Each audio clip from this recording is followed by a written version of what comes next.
un podcast de Cooperativa. Este es un podcast sobre historias que suceden delante y detrás de la pantalla, sobre las personas que hacen películas, las personas que las ven y las personas que las sueñan.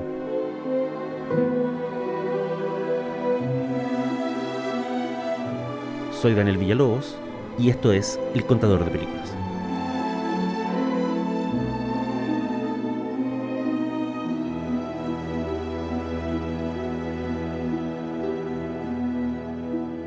Esto es El Contador de Películas y la historia de hoy se llama Hattie McDaniel, la mujer que el viento se llevó.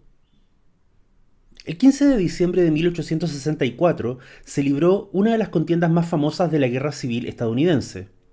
Fue la batalla de Nashville, Tennessee, donde las fuerzas del sur, es decir, los confederados, se enfrentaron a las fuerzas del norte, o como también se les conocía, las fuerzas de la Unión. Los confederados sureños luchaban por la independencia de sus estados del poder de Washington, y también porque consideraban vital mantener y expandir la institución de la esclavitud. Las fuerzas de la Unión respondían al llamado del presidente Lincoln, que necesitaba aplastar la insurrección de los sureños y que también buscaba unir de una vez y para siempre los territorios que conformaban la República. Ese 15 de diciembre de 1864 en Nashville, una parte importante de las fuerzas de la Unión estaba integrada por soldados negros. Estadísticamente recibían peores armas e instrucción que sus compañeros blancos. Estaban peor alimentados, tenían menos acceso a enfermería y medicina en el campo de batalla. Y además, muchos de ellos estaban bajo el mando de oficiales que los consideraban ineptos, cobardes y holgazanes. Uno de esos soldados negros en la batalla de Nashville era Henry McDaniel. El apellido McDaniel no le venía por su padre, a quien no conocía, ni por su madre, de la que no recordaba nada. McDaniel era el apellido del hombre blanco, que los había comprado a él y a dos de sus hermanos cuando Henry tenía 9 años. Liberado por las leyes de Lincoln e inmediatamente enrolado en las fuerzas de la Unión, Henry McDaniel fue enviado con sus compañeros de batallón a la primera línea del combate. Más de la mitad de los soldados negros de las fuerzas de la Unión murieron ese día en Nashville. Henry sobrevivió, pero con secuelas. Una explosión de metralla le voló parte de la mandíbula. Además, sus piernas tenían heridas debido a la exposición a temperaturas bajo cero. Terminada la guerra, con dolores crónicos en el rostro debido a la falta de atención médica a su mandíbula, Henry emigró a Kansas en busca de trabajo. Conoció a una mujer llamada Susan y ambos se casaron en 1875. De los 13 bebés que Susan concibió, solo sobrevivieron 7. La última en nacer fue Hattie, en junio de 1893. El gobierno de Washington se demoró 18 años en reconocer la invalidez de Henry McDaniel. Como prueba de ese reconocimiento, le otorgaron una pensión de gracia de $6 al mes. El dinero era una miseria, pero lo necesitaba. Henry McDaniel no podía realizar ningún trabajo que implicara estar de pie o caminar, lo que significaba que no podía hacer la mayoría de los trabajos que estaban reservados para los hombres negros de la época. Quien llevaba entonces el pan al hogar era su mujer, Susan, que trabajaba como mucama y lavandera. Fue ella quien le enseñó el oficio a la hija pequeña. Aprende a lavar la ropa de los blancos y a tender sus camas y no pasarás hambre, le decía siempre. Sin embargo, lo que a Hattie McDaniel le interesaba no era el trabajo doméstico, sino que cantar, bailar y hacer imitaciones. Porque Hattie, como decía su madre, exasperada, tenía el diablo dentro y sería la ruina de la familia. ¿Qué se hacía a principios del siglo XX con una muchacha negra que solo quería bailar, cantar y saltar? Se la enrolaba en el coro de la iglesia local. Y eso fue lo que hizo Susan. Y su hija, Hattie McDaniel, ya adolescente y muy despierta, fue feliz por un tiempo, cantando y bailando en el coro de la iglesia bautista local. Pero había otro problema. Aparte de cantar y bailar, a Hattie le gustaba contar chistes y hacer bromas, y eso no pegaba con la vida religiosa y la fe. Antes de cumplir la mayoría de edad, confirmando los peores miedos de su madre, Hattie McDaniel se puso a trabajar en las ferias y cabarets de la ciudad. Ahí podía cantar lo que quisiera, bailar como quisiera y reírse de quien quisiera. Y también podía componer e interpretar canciones sobre sexo, un tema que a Hattie le apasionaba tanto como para casarse a la tierna edad de 17 años con un tal Howard Hickman. Hickman fue el primero de 4 maridos en la vida de Hattie McDaniel. Su importancia en la historia de ella no es meritoria, pero aportó un elemento crucial. Hickman era pianista de salas de cine mudo, y fue él quien le dijo a Hattie que en Hollywood contrataban a cualquiera que tuviera talento, sin importar el color de su piel. Algún día iré a Hollywood, dijo entonces Hattie McDaniel, pero faltaban años para eso. En el medio, junto a otra hermana cantante y bailarina, Hattie vivió una existencia azarosa y partida en dos. De día, con su hermana y otras mujeres negras, tendían las camas, lavaban la ropa y limpiaban los baños de la gente blanca. De noche, con su hermana y esas otras mujeres negras, se subían a escenarios cochambrosos a cantar canciones sobre el sexo, el odio, la pobreza y la muerte. Entre canción y canción, improvisaban sketches de comedia donde el tema era siempre el mismo. La mujer negra que fingía ser estúpida para que no la castigaran, para pasar desapercibida o para vivir un día más. A Hattie McDaniel le apasionaba el minstrel.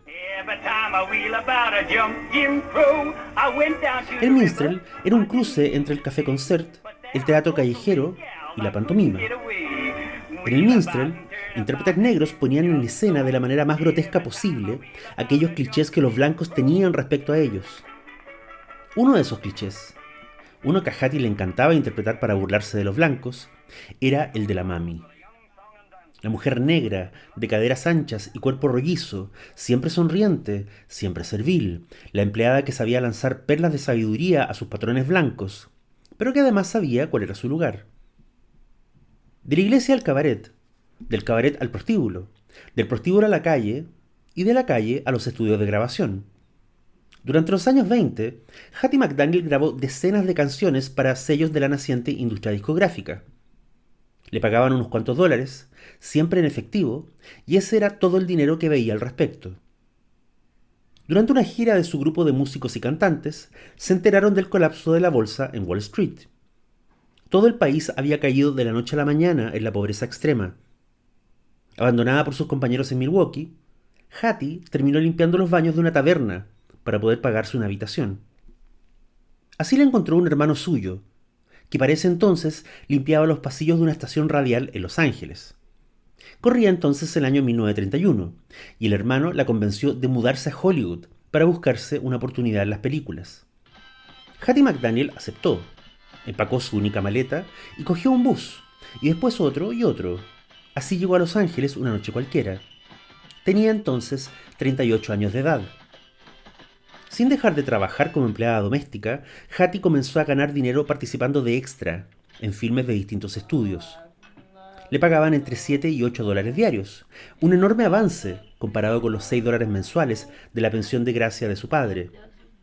Aún así, a Hattie le costaba llegar a fin de mes. Pero su talento empezó a rendir, y luego de aparecer en docenas y docenas de películas hoy olvidadas, donde siempre hacía de mucama, lavandera o niñera de ancha sonrisa y carácter servil, a Hattie le dieron un papel en El juez Priest, de John Ford. Hey, cut them monkey shines. How you expect a judge to win that croquet game with no solace in his stomach? La suerte empezaba por fin a sonreírle a la hija del soldado de la Unión. En un solo año, 1936, Hattie McDaniel apareció en 11 producciones de Hollywood. En todas interpretaba variantes del mismo rol ya mencionado, la matrona afroamericana que aconseja o que se burla de los protagonistas blancos, pero que sabe su lugar y que jamás reclamaría protagonismo para sí misma. Estos clichés, asociados a los afroamericanos en Hollywood, ya eran objeto de debate en los años 30. Algunos columnistas negros protestaron, a través de periódicos dirigidos específicamente a sus comunidades, y patentaron una descripción tan cruel como certera. McDaniel y otras actrices afroamericanas, dijeron, perpetuaban en pantalla el cliché de la sirvienta con el pañuelo en la cabeza. En Chile, de hecho, conocemos ese cliché, aunque de una manera más remota y quizás más inocente. Lo conocemos como ícono, el rostro dibujado, a veces una caricatura, de la mujer negra con pañuelo en la cabeza y amplia sonrisa, impresa en una caja de té en polvo, una lata de café o un paquete de polvos de hornear. El cliché en Estados Unidos era doloroso, porque era real. Y la propia Hattie McDaniel terminó contestando en una frase que se volvió histórica. Les dijo: puedo ser una mucama por $7 semanales, o puedo interpretar a una mucama por $700 semanales. Prefiero lo segundo. McDaniel consideraba que el solo hecho de aparecer en pantalla siendo una mujer negra ya era una señal de integración y un paso adelante. Muchos no lo consideraban así. En 1936, el productor David O. Selznick sacudió a Hollywood al anunciar que había comprado los derechos para cine del bestseller más importante de la década. Era un libro de romance, pasión y tragedia ambientado en el sur de Estados Unidos durante la Guerra Civil y se llamaba Lo que el viento se llevó. Hace un siglo existían dos formas de vida en los Estados Unidos de América. La del norte era la de ciudades pujantes, con gran porvenir industrial. La del sur era de explotación de esclavos, plantaciones de algodón y un pasado romántico. Algunos calcularon cuánto dinero gastaría O. Selznick en adaptar ese mastodonte a la pantalla. Otros, aquellos que lo habían leído, se preguntaron si sería buena idea llevar al cine un libro que romantizaba de manera tan grotesca los peores clichés del sur esclavista y colonial. En uno de los periódicos para afroamericanos que se publicaban en esos años, un periodista se preguntaba en su columna: ¿cómo van a adaptar Lo que el viento se llevó al cine? Si quitan todas las escenas y diálogos racistas, se van a quedar con una película de 20 minutos. O. Selznick quitó buena parte de los elementos polémicos de la novela de Margaret Mitchell, pero no todos. Dejó el centro de la historia, el romance entre Scarlett y Red Butler, y apostó por una vieja sabiduría hollywoodense, que puede resumirse así: todo es tolerable si lo presentas bajo la pátina de la nostalgia. Y eso es lo que hace funcionar hasta hoy a Lo que el viento se llevó. No es un drama de época realista sobre las tensiones y las tragedias de la guerra civil. Es una fantasía a todo color, sobre la añoranza de un mundo que nunca existió. La batalla por los papeles de lo que iba a ser la superproducción del año fue feroz. Hattie McDaniel tenía claro que no sacaba nada con postular al rol de Mami, la sirvienta de Scarlett O'Hara. Era un rol dramático, y Hattie tenía fama y perfil de actriz cómica. De todas maneras, entre las tantas postulantes que se presentaron, apareció Hattie McDaniel.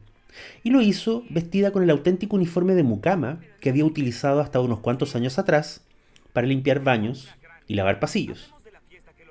Le dieron el rol, y la vida de Hattie McDaniel cambió para siempre. Oh, vamos, Scarlett. Debes comer algo, linda. No, voy a tratar de divertirme hoy. Y solo comeré en la fiesta. Si a ti no te importa lo que digan sobre esta familia, a mí sí. El estreno de Lo que el viento se llevó fue un acontecimiento nacional. Eso implicó, por ejemplo, que Selznick y sus ejecutivos debieron sortear distintos obstáculos a la hora de estrenar la película en distintos estados. En algunos lugares más progresistas o más urbanos, hubo salas de cine en barrios de afroamericanos que se resistieron a exhibir la cinta. Pero en la gran mayoría de las ciudades, el problema era al revés. La gente estaba ansiosa de asistir a las premieres, pero no estaba ansiosa de compartir fila de asientos con una de las protagonistas principales. La premiere en Atlanta era la más importante, por razones obvias. No solo porque la ciudad era un personaje clave en la ficción de la película, sino porque en la Atlanta de 1940 convivían numerosos hijos, nietos y sobrinos de los confederados que habían peleado en la Guerra Civil. Gala days in Dixie. Streamlined Wings of the Wind bring Hollywood to Atlanta for a history-making world premiere of the motion picture epic Gone with the Wind. El propio alcalde de Atlanta le escribió a Selznick para transmitirle la inquietud de muchos ciudadanos preocupados respecto al malestar que podría producir la presencia de actores afroamericanos en la alfombra roja de la premiere. Esto es el sur, señor Selznick, decía la carta. Acá las cosas no han cambiado mucho. El estudio le ordenó a Hattie McDaniel no asistir a la premiere en Atlanta. Una leyenda no comprobada dice que la propia autora de la novela, Margaret Mitchell, le envió un telegrama a la actriz. El texto del telegrama, de ser real, debe ser uno de los mensajes más paternalistas de la historia del cine. Rezaba así: ojalá hubiera estado usted allí para escuchar los aplausos. Una vez en marcha la temporada de premios, Lo que el viento se llevó recibió 13 nominaciones, incluyendo 2 por mejor actriz secundaria. Una para Olivia de Havilland y la otra para Hattie McDaniel. La nominación de Hattie era un triunfo de las relaciones públicas para el estudio, pero también representaba una serie de problemas logísticos la noche del Oscar. La ceremonia se celebraría en el Ambassador, un hotel que estaba segregado, y que no permitía, por eso, la presencia de afroamericanos en la mayoría de sus salones. Selznick tuvo que negociar con la academia y con la gerencia del hotel.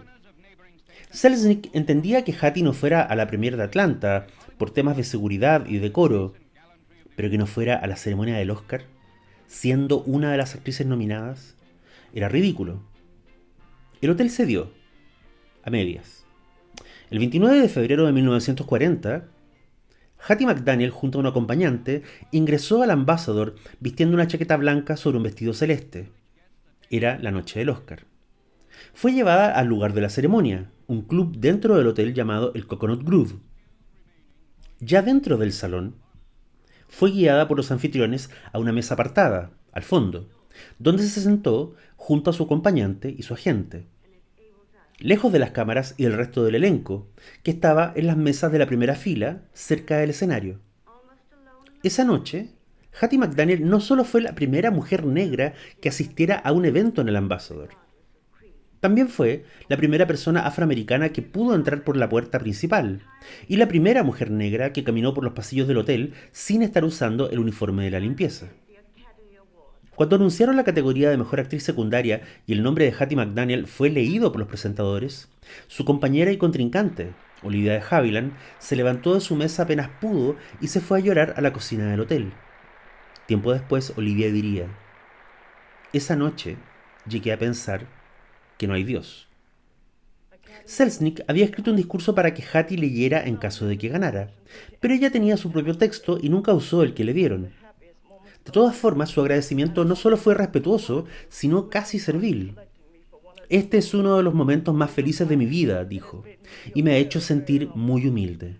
Sinceramente espero ser siempre un ejemplo para mi raza y para la industria del cine.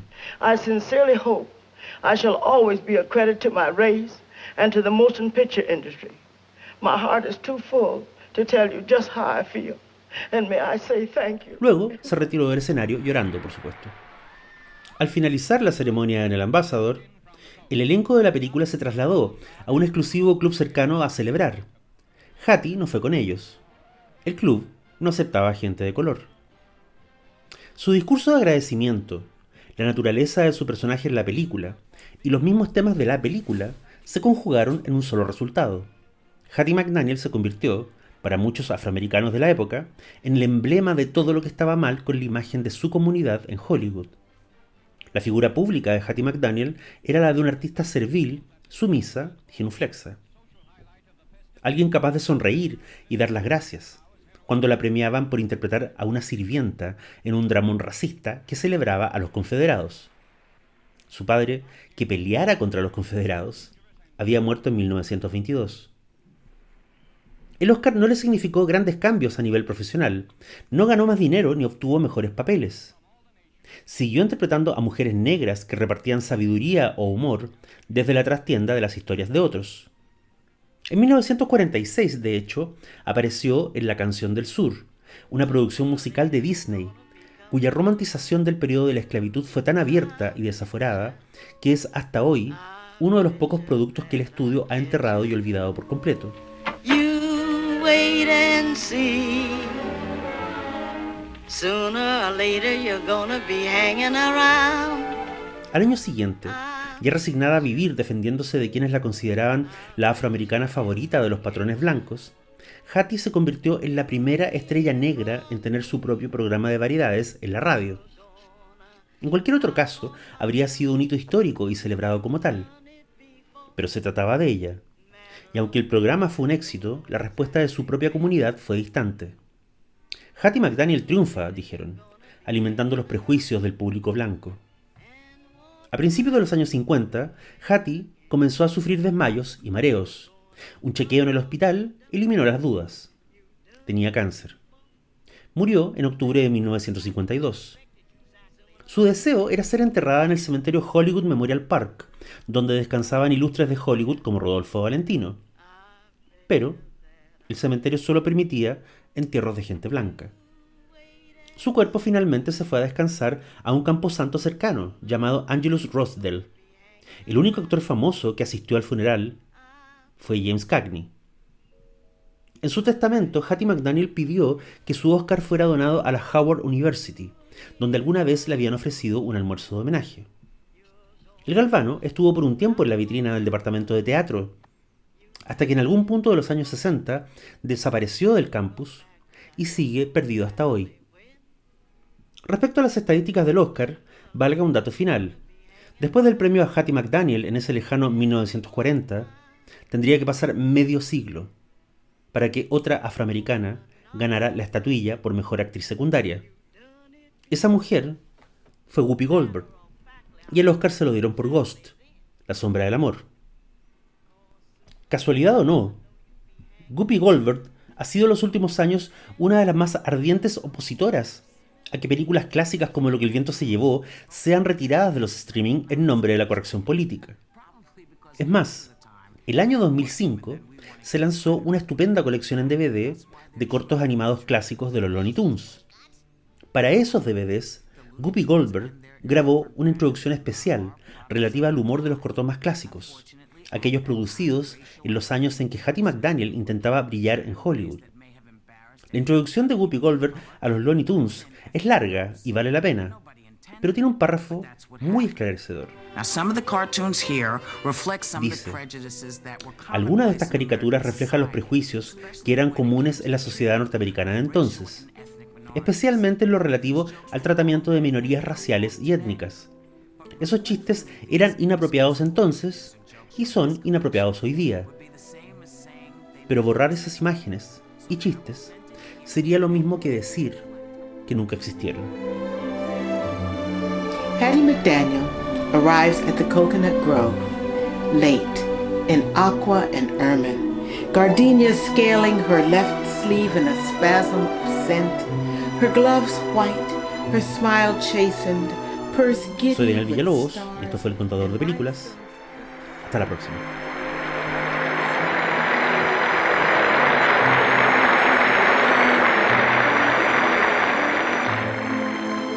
Academy of Motion Picture Arts and Science, fellow members of the motion picture industry, and honored guests.